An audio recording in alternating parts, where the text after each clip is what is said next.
tired. No, to be honest with you, I'm completely exhausted. A 12-hour flight will do that to you, especially when you've just spent 5 months in a time zone nearly 12 hours ahead of where I am now, back in Minnesota. Hi, I'm Leanne, and welcome to Stay Traveling. Here we share travel tips for retired seniors and explore the joys and challenges of staying in one place for as long as your visa allows.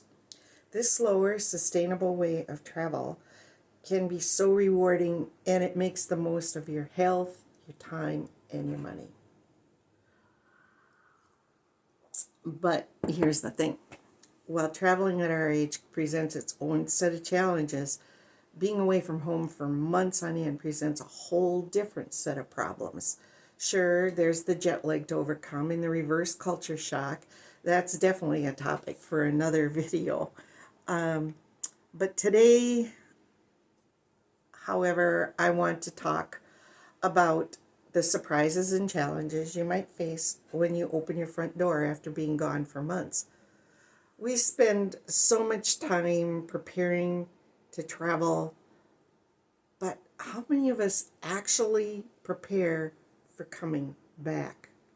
So, here are 3 areas that can surprise you when you get home, and I'll also share tips on how to prepare your primary residence when you plan to be away for months at a time. These tips can also apply to snowbirds in the United States as well. Okay, I have to have some coffee to help me stay awake. Gosh, this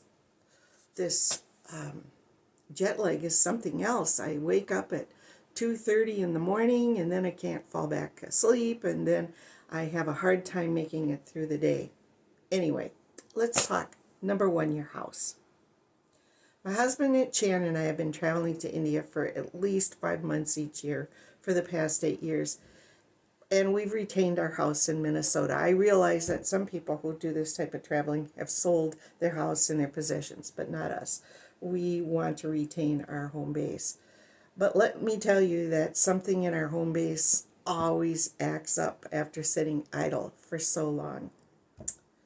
The first year we returned from India, we found that our refrigerator just gave up, completely dead. So before we could even unpack, we had to go out and buy a new refrigerator, and that was no fun. However, that experience got us thinking, what if the water heater bursts while we're gone? What if the furnace quits? Our daughter checks on the house about every 2 weeks, but to expect her to hire and pay for a technician if something big happens, that's, I think, a pretty big ask. So we decided to invest in a home appliance repair and replacement plan. Now, if something does break down, all she has to do is call the company and help will be on the way, usually by the next day. Last year when we returned in 2024, our dishwasher had died. So my tip, before you leave, consider not just a high-tech monitoring systems that are available now, but a plan that if something for what happens if something does go wrong.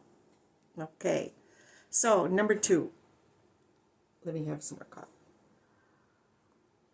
You can probably hear that my voice is a little raspy, and I think that comes from just being overtired. I'm hoping that, in a week or so, that'll clear up as well.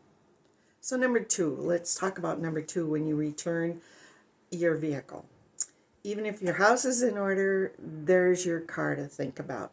And don't be surprised if it doesn't start or if the tires are flat. Something happens to our vehicle nearly every year. In fact, we now park our car with the engine facing out of the garage, just in case we need to jump the battery. It just makes it more convenient.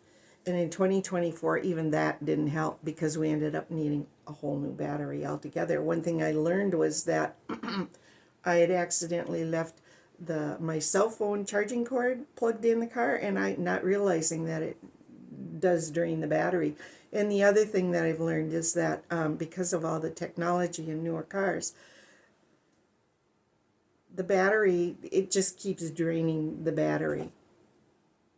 So one thing about the tires, in Minnesota at least, the climate, it goes from hot to cold, cold to hot, and back and forth and back and forth.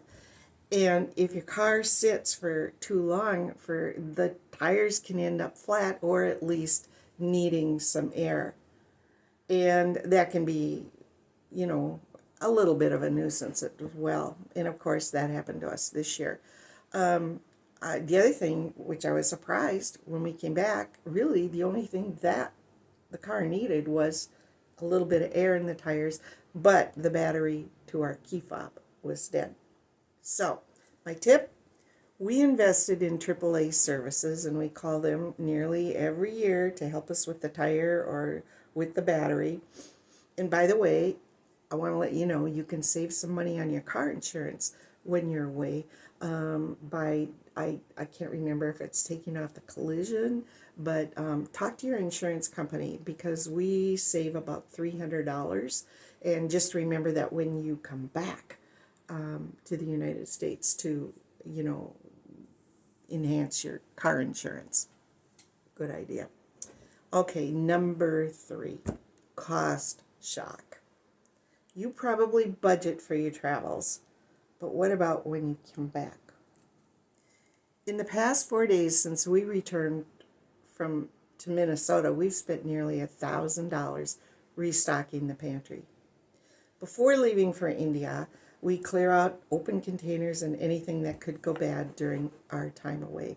It helps keep the pests away, and it also means a massive shopping trip as soon as we get back. And guess what? Prices have really gone up.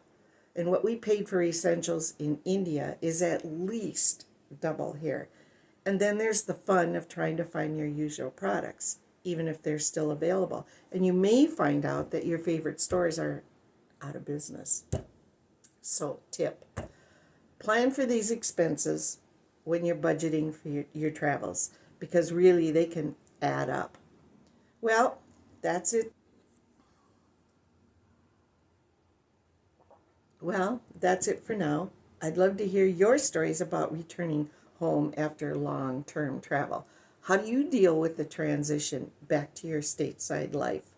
Please drop a comment below. And if you like what we're doing on Staytraveling, please consider subscribing. Honestly, it helps keep me motivated. Bye for now.